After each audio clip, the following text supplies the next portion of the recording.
Hi everyone, my name's David Brophy. I'm from Australia.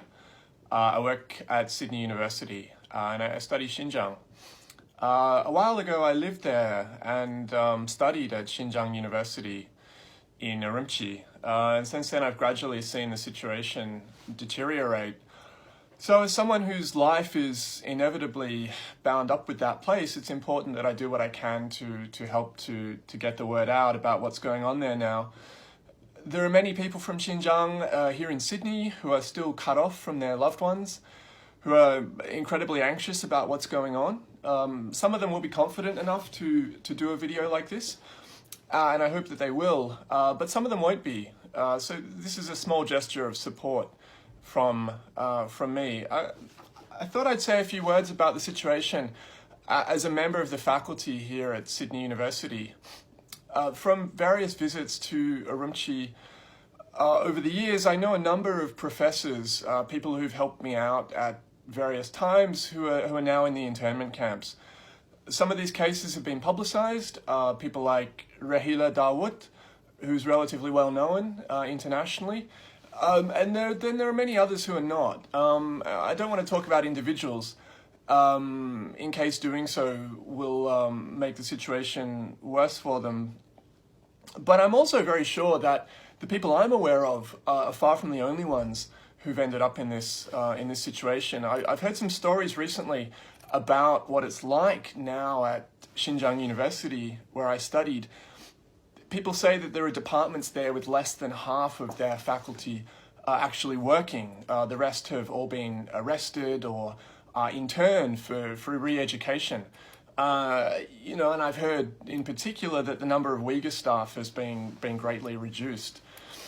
The kind of people I have in mind here are people who've published books, they teach, they speak Chinese perfectly well, they know the Chinese law, they don't need re-education.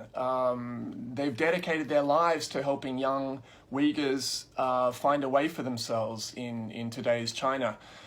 Some of them are quite senior, people who are close to a well-deserved retirement.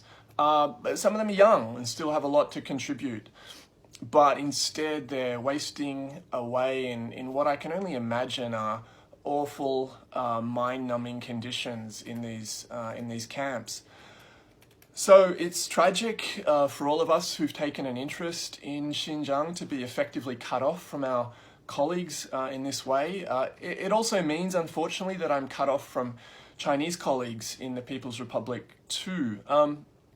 I just can't see how it would be possible for me to participate in normal university exchange, to join in conferences or workshops in my field of study and pretend that things were more or less normal while I have these Uyghur colleagues sitting in internment camps and not knowing when they're going to get out.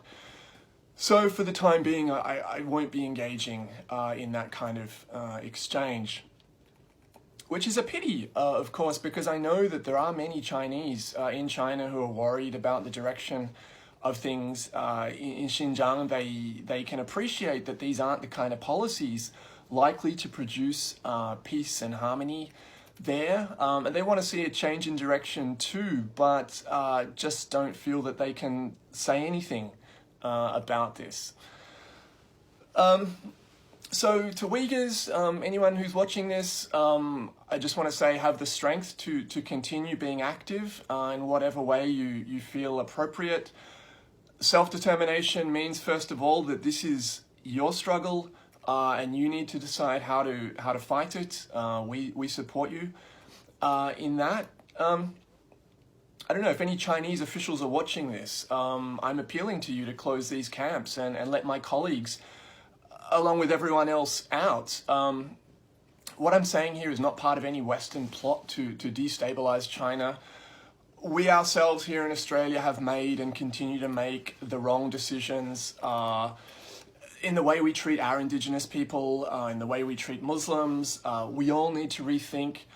We can all find a better way. I didn't have to make any new signs for today. I had these already sitting here because we've been telling our government here to close its camps in which it has kept refugees for many years. And we're asking China to do the same thing, to close its camps too. To anyone else, if you're thinking that there's not a lot you can do right now to change the situation inside China, I think that's perfectly understandable.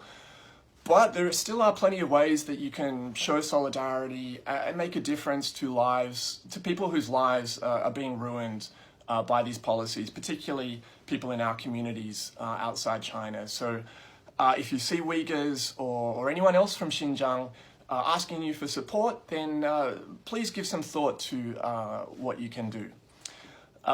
That's all. Thanks for watching.